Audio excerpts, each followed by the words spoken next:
What's up, guys, and welcome back to the channel. I'm sitting here on the floor of the Indianapolis Motor Speedway Museum, and this is my preview of this weekend's upcoming Long Beach Grand Prix.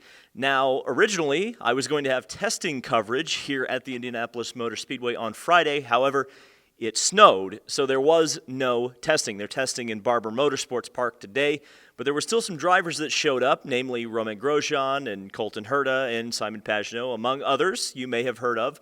You'll hear from them in this video today, especially talking about what to expect at Long Beach this weekend from them. But also, because I'm here in the museum, we've got some things to talk about with that as well. Namely, number one, this new exhibit here, Roadsters to Records, the story of the 1960 to 1972 era here at the Indianapolis Motor Speedway. This car I'm sitting in front of was smack dab in the middle of that change from front-engine Roadsters to track record-breaking rear-engine cars. This is the 1964 Lotus, which qualified on the pole with Jimmy Clark, and eventually, of course, Clark did not win that particular race, but the next year he won in 1965. And a lot of people point to this car as the reason that they are fans to this day. But also, we got Colton Herta to sit in a Reynard, and I'll tell you kind of why that is later on in this video. So, without any further ado, let's get into it.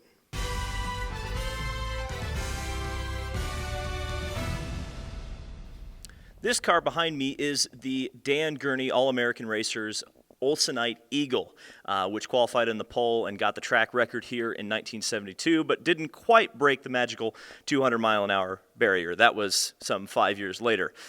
But in 1972, Dan Gurney already kind of had the brainchild to bring major open-wheel racing to Long Beach, California.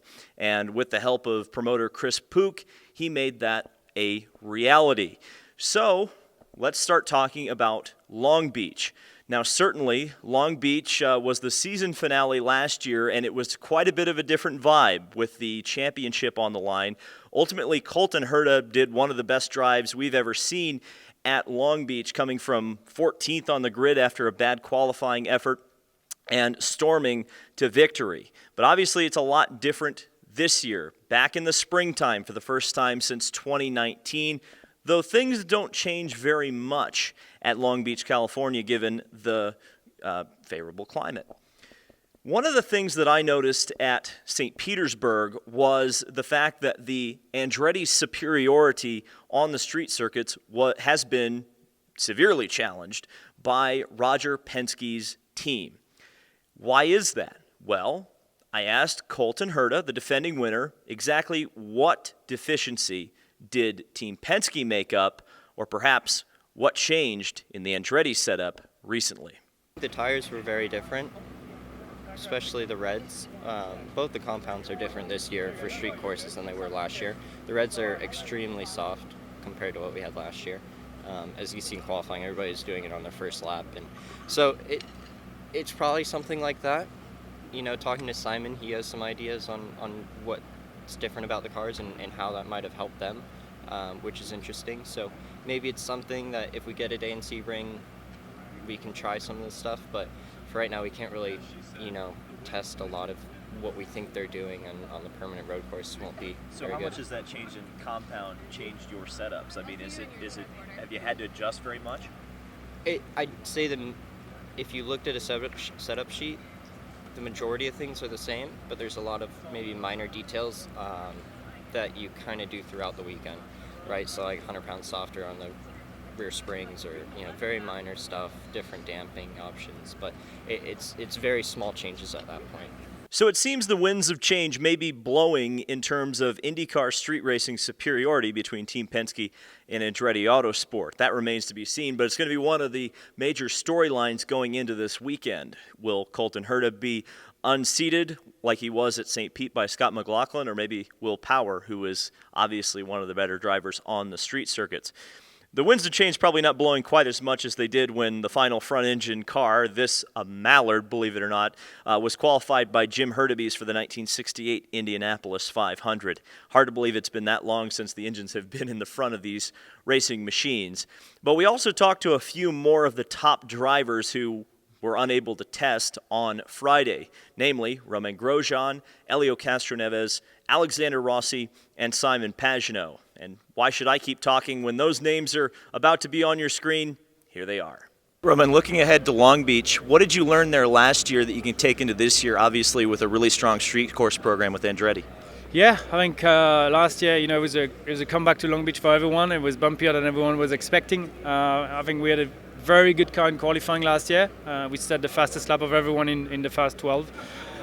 In the race, we struggled, and I think we know why. So I believe the Andretti car is going to be better in that aspect. I'm hoping so. I think it's going to be exciting to go back to Long Beach. Street course, you never know what to expect because there's buses, there's roadworks, there's patches of tarmac, there's different position of the walls. So it's like new every time you go. And how difficult is that to prepare for? I mean, can you really know what to expect until FP1? No, not really, but that's the beauty of it. There was nothing different about the track. I think with the aero screen, we noticed the bumps more. There's more of a vertical movement component with the weight. So all of us were like, wow, it got way bumpier. And then everyone looked at the data after the first practice and it was like, no, like bumps are exactly the same. So it was just a sensation that it was bumpier. But no, grip levels were the same, track was the same. And I think this year it'll be pretty quick because I think the new street course tire is a little bit faster based on what we saw in St. Pete. So I think you'll see some pretty strong times in qualifying. You mentioned how sensitive the car was over the bumps in Long Beach. How much has the aero screen affected the setups for you? It varies. It certainly has changed it a bit in some respects, in some areas, some tracks more than others, depending on the types of corners. But ultimately, I think we've understood kind of the necessary offsets that you have to make for it for each track that we go to, and I think that the aero screen discrepancy, or not discrepancy, but like the adjustment period is the thing of the past, and I think it's all something we're very used to now and understand how it works. Wow, Simon, they really played an April Fool's joke on us, snowing at the Speedway, right? It's my mom's birthday too. It's April 1st, so I just called her before I drove in. I guess, yeah, it must be a joke, but... well, happy birthday, Mrs. Pagenaud. So let's focus on Long Beach, since there ain't going to be much happening here today, I don't think. You've won twice at Long Beach, once in the ALMS and once in IndyCar. What's it going to take for you to get back to victory lane there? It's a great question. I think we've got everything to do it. We had 2 races under our belt, and it went really well. Obviously, St. Pete, we had a lot of speed, but we didn't transfer it into good results. We know why. I know why personally, and the team knows what we could have done better. Texas was a big evolution forward, and we sat down after Texas. They had me part of the process, which I really enjoy, and we could see the evolution. So I look forward to Long Beach. I think this could be the first race where we could really extract almost everything out of it. I know the car is going to be good. That makes me feel confident. But it's certainly one of those races where I feel really confident we can crack the top 5. How much does a track like Long Beach change year to year? I mean, because that's something Romain said to me was the street courses, you almost really don't know until FP1 what it's going to be like. But you've obviously had a lot of experience. I mean, how much does Long Beach change when you come back every year? It really doesn't, honestly. The weather is pretty nice there. It's not like Detroit where, the cold changes the shape of the ground because it gets cold, it gets warm. There's a lot of deformation on the concrete. Long Beach really doesn't change much. Of all the years I've been there, I don't feel like it's changed much. The biggest change is how much rubber we lay down throughout the sessions, how much grip you have in qualifying to extract the last tenth of a second. So I have a good idea personally. I know how my car felt in St. Pete, so I have a good picture of how it should be. Obviously, we're not testing today, but you've had a ton of success on this road course. What is the key to you going so fast around here? I honestly don't know. I'll be very honest with you. I think there's a little bit of magic at each track. Sometimes some tracks work really well for someone and sometimes it doesn't. But here for me it's always clicked. I've always had Lady Luck with me on my side. I won 3 times the Grand Prix, Indianapolis 500. I mean, there has to be some Lady Luck on your side at one point. Obviously, it's a track that I enjoy. The braking, hard braking, late braking suits my style. And lots of traction event also, which is also one of my quality. but I was raised on a track like this in France, and I think that's the reason why. So looking forward to the Indianapolis 500. Obviously, your team won the race last year. You were the winner in 19, and really you were coming last year. Maybe a couple extra laps would be talking about a different winner. How confident are you going into May and the April test later on this month?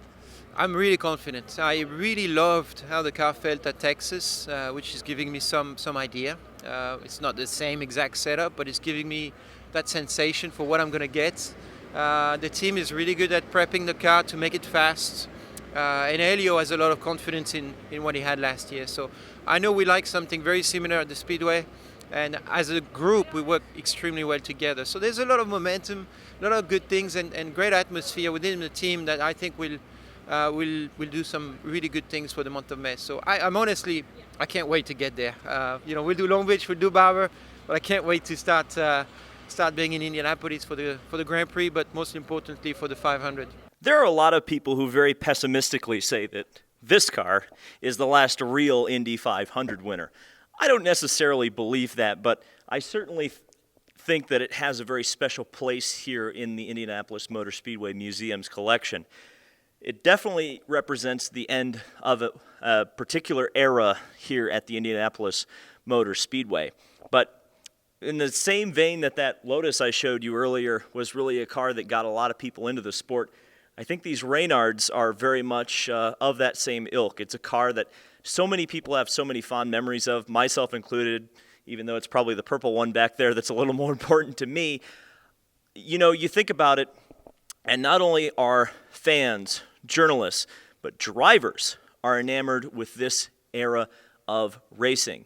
And one of the most particularly interested in this era is a young man named Colton Herta. You may have heard of him. And he has said to me quite a few times that he really, really wants to drive a kart-era Reynard. And given my new-ish position here in the sport, where I have a lot of contacts and I can get, one entity, hooked up with another and hopefully be able to make things happen. I said to Herta when he was here, I said, hey, there's a Reynard, do you want to get behind the wheel? Which he did. And, I don't think he'll particularly drive this one per se, but I think that there are some things in the works to get him behind the wheel of a Reynard in some sort of actual racing conditions. Not necessarily a race, I don't want to say that, but I think it's in the best interest of everybody to try to make that happen. And while I don't want to give specifics right now, there are definitely things in the works. So stay tuned for that. I think you're going to like it if and when it happens. One of the things that I think is going to be really important over the next couple of years as IndyCar continues to grow is going to be connecting its past to its future. And one of the great things that the IMS Museum has done is actually put together an exhibit that kind of bridges some of the gap and allows people to kind of understand what has created the IndyCar that we know as an IndyCar today. And that's the Roadsters to Records exhibit here at the museum. And during its premiere last week, I got a couple of interviews, and I think you'll want to hear them as some of the museum staff lets you guys know what this is all about. So Roadsters to Records highlights 1960 to 1972, and it's a fascinating time here at the Indianapolis Motor Speedway. When you look at 1960, it's a full field of Roadsters, 33 cars. 61, Brabham shows up, reintroduces the rear engine concept, and then it just goes gangbusters from there. And we end it with Bobby Unser breaking the pole speed in 1972 with the addition of the bolt-on rear wings, and Roger Penske winning the 1972 Indianapolis 500. The Indy 500, this is the decade that it went from being an event that you would wear your Sunday best to, and maybe even a top hat, and kind of turned it into the party that we know today. The event that you can't miss out on every single year, that all your friends are going to, whether they're race fans or not. So Roadsters to Records really highlights the revolution of that time period as well when it comes to the snake pit. That's when it popped up.